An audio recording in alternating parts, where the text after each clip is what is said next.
2025년 가을의 문턱, 대한민국의 심장부인 잠실 KSPO-DOM은 1만여 명의 뜨거운 함성으로 용광로처럼 들끓고 있었다. 트로트계의 살아있는 신사, 장민호가 자신의 모든 것을 쏟아붓는 단독 콘서트의 열기가 절정으로 치닫는 순간이었다. 화려한 조명 아래 그의 감미로운 목소리가 공연장을 가득 메우고 팬들은 숨죽인 채 그의 무대에 완벽하게 빠져들었다. 모두가 이 꿈같은 순간이 영원하리라 믿어 의심치 않던 바로 그 찰나, 상상조차 할 수 없었던 초유의 사태가 발생했다. 펑 하는 굉음과 함께 무대 위 모든 조명이 암흑 속으로 사라졌다. 일순간 1만 명의 함성은 거대한 정적으로 바뀌었고 공연장에는 숨막히는 침묵만이 감돌았다. 관객들은 술렁이기 시작했다. 무슨 일이야? 공연 사고인가? 당혹감과 불안감이 파도처럼 번져나가던 그때 어둠을 꿰뚫고 낮고도 익숙한 목소리 하나가 울려 퍼졌다. 그것은 이날 게스트 라인업 어디에도 존재하지 않았던 대한민국이 사랑하는 또 다른 트로트 영웅, 영탁의 목소리였다. 이것은 단순한 깜짝 등장이 아니었다. 대한민국 공연 역사를 통틀어 가장 뜨겁고도 가슴 시린 브로맨스의 서막을 알리는 하나의 거대한 사건이었다.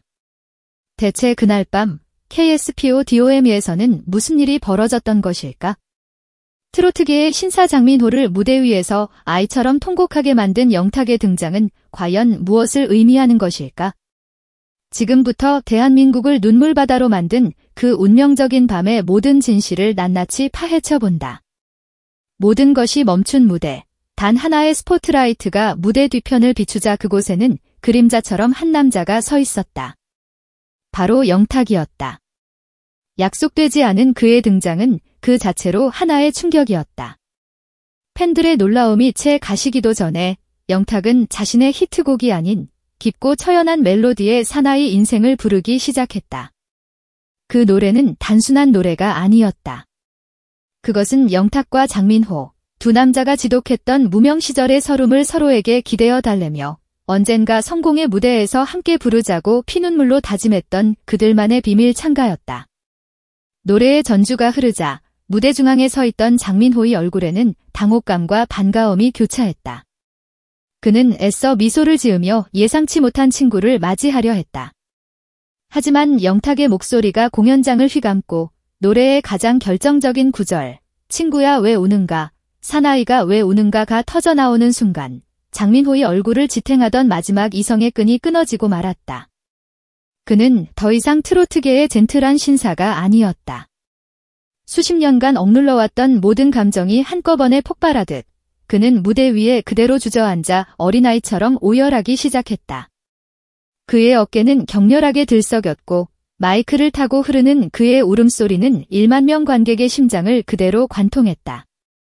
언제나 강인하고 든든한 모습만을 보여주었던 맏형 장민호의 처절한 통곡에 현장은 그야말로 충격과 슬픔의 도가니에 빠졌다. 노래를 부르던 영탁의 눈시울마저 붉어졌고 객석 곳곳에서는 흐느낌이 터져나왔다. 공연은 사실상 중단되었고 그 자리에는 두 남자의 뜨거운 눈물과 우정만이 거대한 파도처럼 넘실거렸다. 장민호는 왜 그토록 서럽게 울어야만 했을까? 그 답을 찾기 위해서는 시간을 거슬러 두 남자가 절망의 벼랑 끝에 서 있던 미스터 트롯 경연 시절의 어느 추운 겨울밤으로 돌아가야 한다. 방송국의 한 측근이 전하는 비하인드 스토리는 실로 충격적이다. 당시 장민호와 영탁은 각각 1997년 아이돌, 17년차 발라드 가수라는 경력을 가졌음에도 불구하고 대중의 기억 속에서 잊힌 채 마지막 기회라는 절박함으로 경연에 임하고 있었다. 그날 밤 연습을 마친 두 사람은 허름한 포장마차에 마주 앉아 있었다. 30대와 40대, 가수로서 더 이상 물러설 곳이 없다는 불안감과 미래에 대한 두려움에 휩싸여 소주잔을 기울이던 두 사람. 그때 영탁이 붉어진 눈으로 장민호의 손을 꽉 잡으며 이렇게 말했다고 한다. 형, 우리 둘 다 여기서 떨어지면 진짜 끝일지도 몰라. 하지만 정말 만약에 우리 둘 중 누구라도 먼저 성공해서 저기 저 KSPO-DOM 같은 곳에서 1만 명 앞에서 단독 콘서트를 열게 되면 다른 한 사람은 무조건 첫 번째 게스트로 서주기로 약속해. 그리고 지금 우리가 눈물 흘리며 부르는 이 노래, 사나이 인생을 그때는 제발 웃으면서 함께 부르자. 이것은 단순한 약속이 아니었다. 성공하지 못하면 나락으로 떨어질 것이라는 공포 속에서 서로의 존재를 붙잡고 버텨낸 두 남자의 피눈물 섞인 언약이었다. 불가능해 보였던 꿈, 허황된 망상처럼 들렸던 그 다짐이 현실이 되어 눈앞에 펼쳐진 순간, 장민호는 그동안 겪었던 모든 고통과 서러움, 그리고 그 힘든 시간을 함께 견뎌준 동생에 대한 고마움이 뒤섞여 터져나오는 눈물을 주체할 수 없었던 것이다. 영탁의 깜짝 등장은 바로 그 벼랑 끝에서 맺었던 눈물의 약속을 지키기 위한 세상에서 가장 위대한 의리였다. 미스터 트롯은 단순한 오디션 프로그램이 아니었다. 그것은 두 남자에게 있어 생존을 건 전쟁터였다. 하지만 놀랍게도 그들은 치열한 경쟁 속에서 서로를 시기하고 질투하는 대신 서로의 가장 든든한 버팀목이 되어주었다. 참가자 중 맏형이었던 장민호는 흔들리는 동생들을 다독이는 정신적 지주 역할을 자처했고 사비까지 털어가며 밥을 사 먹이는 따뜻한 리더십을 보여주었다. 영탁은 타고난 음악적 재능과 프로듀싱 능력으로 팀 미션의 편곡을 도맡으며 동생들의 부담을 덜어주는 실질적인 리더 역할을 수행했다. 한 방송 관계자는 이렇게 회상했다. 경연의 압박감은 상상을 초월했습니다. 그 속에서 두 사람은 서로에게 단순한 동료가 아닌 심리 상담사이자 가장 든든한 지원군이었습니다. 수많은 밤을 함께 새우며 연습하고 서로의 무대를 누구보다 뜨겁게 응원하며 쌓아 올린 그들의 감정은 단순한 친분을 넘어 함께 전쟁터를 누빈 전우회에 가까웠습니다. 이러한 그들의 끈끈한 관계는 이찬원, 김희재, 정동원 등 다른 멤버들에게까지 긍정적인 영향을 미쳤고 미스터 트롯 멤버들이 단순한 경쟁자가 아닌 하나의 가족으로 불리는 결정적인 이유가 되었다. 민탁 형제라는 브랜드는 이제 단순히 두 사람의 인기를 넘어 함께일 때 더욱 빛나는 시너지의 상징이자 진정한 우정의 아이콘으로 자리 잡았다.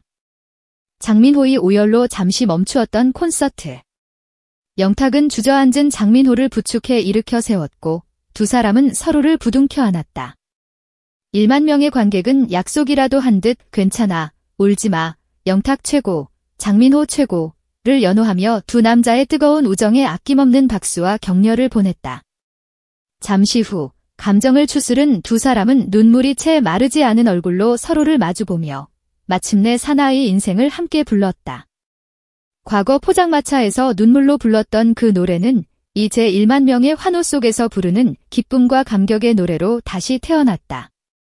영탁과 장민호의 이야기는 우리에게 진정한 우정이 무엇인지를 다시 한번 생각하게 한다.